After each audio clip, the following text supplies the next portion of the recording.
भगवान कृष्ण की पहली पत्नी थी देवी रुक्मणी। पुराणों में इन्हें देवी लक्ष्मी का अवतार बताया गया है। रुक्मणी जी विदर्भ के राजा भीष्मक की पुत्री थीं। रुक्मणी जी भगवान कृष्ण से विवाह करना चाहती थीं, लेकिन उनके भाई रुक्मी इस विवाह के खिलाफ थे, इसलिए उन्हें भागकर शादी करनी पड़ी।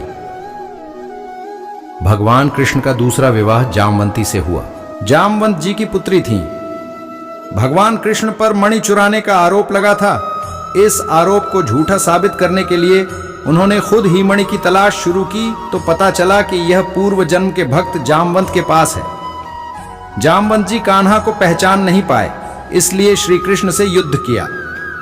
फिर जामवंत जी को श्री कृष्ण में भगवान राम दिखाई दिए, इसलिए उन्होंने मणि उन्हें दे दी और अपनी बेटी जामवंती संग उनका विवाह करा दिया। भगवान कृष्ण की तीसरी पत्नी सत्यभामा थीं। सत्यभामा सत्राजित की पुत्री थीं। जिस मणि को चोरी करने का आरोप कृष्ण जी पर लगा था वह इन्हीं की थी। कृष्ण जी ने उनकी मणि वापस कर दी, जिससे सत्राजित लज्जित हुए और आरोपों के लिए माफी भी मांगी।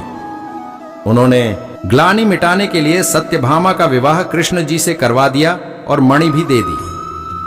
भगवान कृष्ण की चौथी पत्नी कालिंदी थीं, जो सूर्यदेव की पुत्री थी। इन्होंने श्री कृष्ण को पति रूप में पाने की कामना से तप किया और भगवान ने उनकी मनोकामना पूरी करते हुए इनसे विवाह कर लिया। कालिंदी खांडव नामक जंगल में रहती थी। यहीं पर पांडवों के लिए इंद्रप्रस्थ बना था। भगवान कृष्ण की पांचवी पत्नी सत्या थी। इनका नाम नग्नजिति भी था। नग्नजिति राजा नग्नजित की पुत्री थी। राजा ने अपनी बेटी की इच्छा के अनुसार ऐसा स्वयंवर रखा जो केवल श्री कृष्ण जीत सकते थे। स्वयंवर की शर्त थी कि जो भी 7 पागल सांडों को एक ही अखाड़े में नाथेगा वही सत्या का पति होगा। कृष्ण जी ने शर्त पूरी कर स्वयंवर जीता और सत्या से विवाह किया। भगवान कृष्ण की 7वीं पत्नी रोहिणी थी। पौराणिक कथाओं में इनका कई बार नाम भद्रा और कैकई भी पाया गया है। रोहिणी रथु सुकृत की पुत्री थी। रोहिणी ने स्वयं ही स्वयंवर के दौरान श्री कृष्ण को अपना पति चुना था।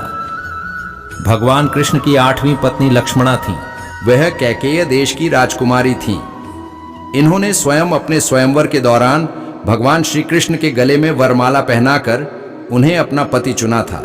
दोस्तों, अगर हमारे YouTube चैनल अमित ग्लो को अभी तक सब्सक्राइब नहीं किया है तो सब्सक्राइब जरूर कर ले। धन्यवाद दोस्तों।